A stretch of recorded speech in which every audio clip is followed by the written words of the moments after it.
Dalam sebuah hadis Nabi SAW bersabda, man lazimal istighfar, siapa yang memperbanyak istighfar, mengisi waktu kosongnya dengan istighfar, ada 3 janji.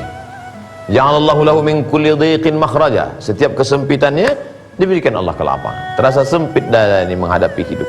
Apa cara untuk melapangkannya? Banyak membaca istighfar. Astaghfirullahalazim, astaghfirullahalazim alladzi la ilaha illa huwal hayyul qayyum wa atubu ilaih.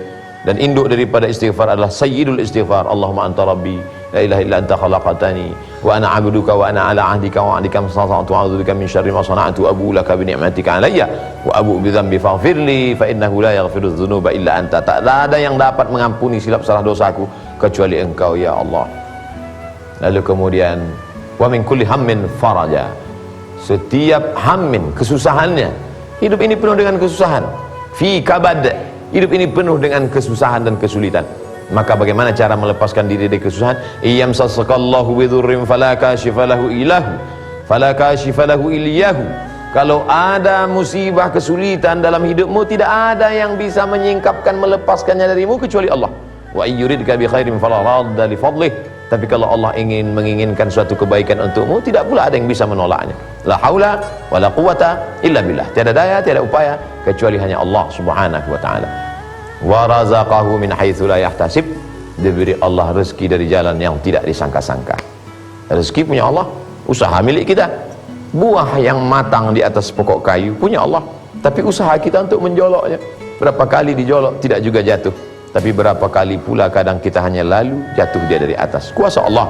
Kita disuruh berikhtiar, al-kasbu wal ikhtiar, berusaha. Begitu menurut ahli sunnah wal jamaah.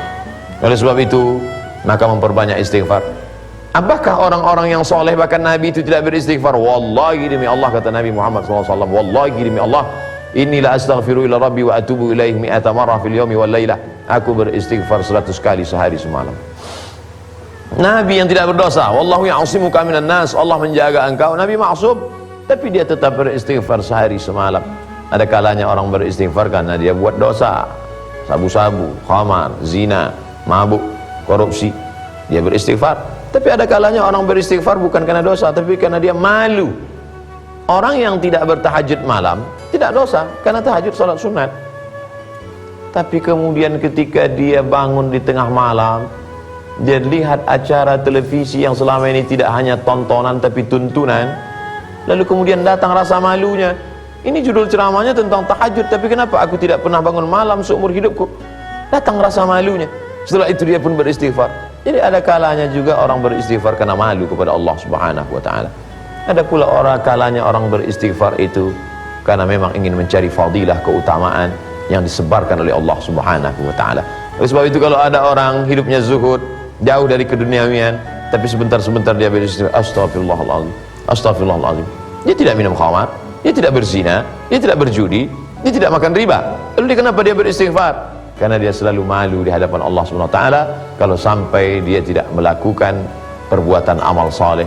Padahal semuanya pinjaman dari Allah, tatapan matanya pinjaman, pendengaran telinganya pinjaman, bernafasnya sekali tarik sekali hembusan juga pinjaman, paru-paru yang dipakai juga pinjaman. Kenapa orang yang meminjam ini tidak sadar diri, tahu diuntung? Biasanya kalau kita diberi gratis, makan gratis, minum gratis, rumah gratis, berterima kasih kepada sahibul bait. Tapi kenapa ada orang yang tidak pernah berterima kasih kepada Allah Subhanahu wa taala? Maka beristighfar adalah ungkapan rasa malu. Al-imanu bid'un wa sab'una syu'bah. Iman itu 50 sekian cabang. A'laha yang paling tinggi la ilaha illallah, wa adnaha yang paling rendah imatatul adza anit tariq, membuang sesuatu yang mengganggu dari jalan. Al-haya'u syu'batun minal iman. Malu adalah bagian dari iman. Malu kepada Allah, umur panjang tapi tak dipakai untuk beramal soleh. Malu kepada Allah, harta banyak tapi masih menyia-nyiakan anak yatim, fakir, miskin. Malu kepada Allah, anak perempuan, istri, sahabat, kerabat, tetangga, belum lagi menutup aurat dengan hijab, dan mulut diam tak pernah berkata apa-apa. Kenapa tidak pernah mengajak? Mengapa tidak pernah merangkul? Mengapa tidak pernah mengarahkan kepada kebaikan dan kebenaran? Oleh sebab itu, dengan beristighfar jauhkan dari segala malapetaka, bencana, musibah, musibah penyakit, musibah keluarga, diberikan Allah Subhanahu wa taala ketenangan batin. Maka jangan pernah lupa apapun yang terjadi, memperbanyak lidah, membasahi lidah dengan astaghfirullahalazim alladzi la ilaha illa huwal hayyul qayyum wa atubu ilaih. Semoga bermanfaat. Terima kasih. Wassalamualaikum warahmatullahi wabarakatuh.